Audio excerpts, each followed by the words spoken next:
အမေတို့ညီမတွေကျွန်တော်အမတွေကျွန်တော်အကိုတွေဘာမှအမငယ်ပါနဲ့ဘာမှအမငယ်ပါနဲ့ရှင်တန်တိုင်းဖြစ်သွားလိမ့်မကြတော့ပါဘူးဒီကောက်တွေမကြတော့ပါဘူးနော်ကျွန်တော်မြန်မာနိုင်ငံမှာရှိတဲ့ပြည်သူလူထုတွေဘာမှအမငယ်နဲ့တော့နော်အမဟုတ်ရှိမှအကိုရှိမှကျွန်တော်ရှိတယ်ကျွန်တော်အသက်ပြီးပြီးတော့အကိုကိုအမကိုကျွန်တော်ကောက်ကိုဆက်လို့သွားမှာနော်ကောက်ကိုသွားမယ်ဘာမှအမငယ်နဲ့တော့နော်ကျွန်တော်ကိုချစ်တဲ့လူတွေရှိတယ်မရှိတဲ့လူတွေရှိတယ်ကျွန်တော်ကိုချစ်တဲ့လူပဲကျွန်တော်ကိုချစ်တဲ့လူပဲကျွန်တော်ကောက်ကွယ်မယ်ကျွန်တော်မချစ်တဲ့လူတွေကျွန်တော်ဘယ်တော့မှစကားမပြောကျွန်တော်ကိုဆေးကြတယ်လိုက်မှာကျွန်တော် comment ထုတ်လို့ဆေးကြတယ်ဆေးပါဘူးဆေးပါလေအားဒီကောဒီဆေးလို့ကျွန်တော်မပေးပါကျွန်တော်ဘောဘာမှမဖြစ်တော့ဘူးကျွန်တော်အသားလေးမပေးတော့ဘူးကျွန်တော်ဘောလေးဘာမှမဖြစ်တော့ဘူးဒီကောဆေးလို့လေဆေးပြီကျွန်တော်ဘာမှတစ်ခုမှပြန်ပြောဘူးဒီကောလေးကျွန်တော်ကိုဆေးတဲ့အတွက်ဒူးလမ်းကြောင်းဒူးရွေးသွားတာဘာမှမဖြစ်တော့နော်မအောင်ဟိုဘာမှအမငယ်နဲ့ရှင်းတယ်နိုင်နော်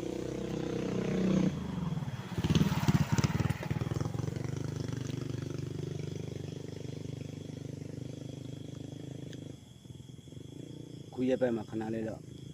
ဒီကကျွန်တော်လည်းအရှိမှလုံးနေပါတယ်ဘာမှအမငယ်ပါနဲ့ကျွန်တော်လည်းအရှိမှလုံးနေပါတယ်ဒီကောတွေခွေးကြတော့မယ်မကြတော့ဘူးခွေးကြတော့ရိုးခွေးလို့ကြားမှာမဟုတ်ရိုးခွေးလောက်ကြားမှာမဟုတ်နော်ကိုတေမဲ့ချင်းကိုတူတော့ခွေးကြမှာကောင်းတယ်နော်မြန်မာနိုင်ငံဘယ်တော့မှကျွန်တော်မပေးဘူးပြန်မပေးဘူးနော်အမတို့ကျွန်တော်ကိုယုံကြည်နော်အမတို့ကိုညီမလေးတို့အဖေါ်တို့အမေတို့အဖေတို့ဖေယူတို့အမယူတို့ဖေယူတို့အမယူတို့အဖိုးယူတို့အဖေါ်ယူတို့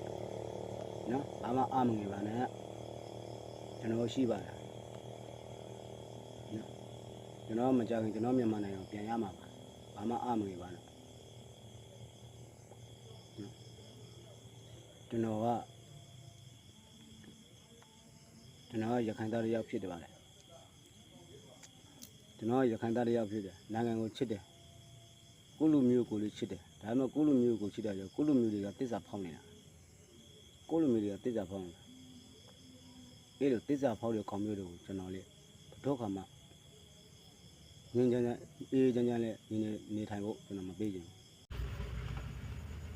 ဝဲဟိုငနွားမိကလည်းရခိုင်ငါကလည်းရခိုင်ဒါပေမဲ့မင်းတို့ကအကျန်းဖက်အေးကိုအောက်ပေးတဲ့ကောင်းတယ်ငါကမြန်မာနိုင်ငံကမြန်မာတမတော်တာငါတို့မြန်မာနိုင်ငံမှာရှိနေတဲ့တမတော်မှာရခိုင်ကအရာပေါင်းသိန်းနဲ့ရှိတယ်အဲ့ဒါကိုငါလူကမှဗမာလိစောက်တယ်လို့မင်းတို့ပြောတယ်မင်းတို့ကလည်းတရားရှင်းထိုးမလားတရားရှင်းမလားမင်းတို့ရခိုင်ပြည်နယ်ကိုငါကလာပြီးတော့လာလောက်ပေးရမလားရခိုင်မှာမတင်ကြည့်ပဲမလားဒါပဲပြောလိုက်ငါလုံးမငါတော့မင်းရခိုင်ငါရခိုင်ပဲမင်းရခိုင်ငါရခိုင်မင်းဘာဖြစ်ရှင်လဲပြောငါလုံးမထွက်မြတ်နဲ့လုံးမသားကိုမေကိုလိုမင်းတို့ရခိုင်နိုင်ငံလိုရှင်ကိုမေကိုလိုအဲ့ဒါရခိုင်နိုင်ငံရမယ်ငါလိကိုထိုက်ရှိကိုမင်းတို့ရခိုင်နိုင်ငံရမှာပဲငါဒါပဲပြော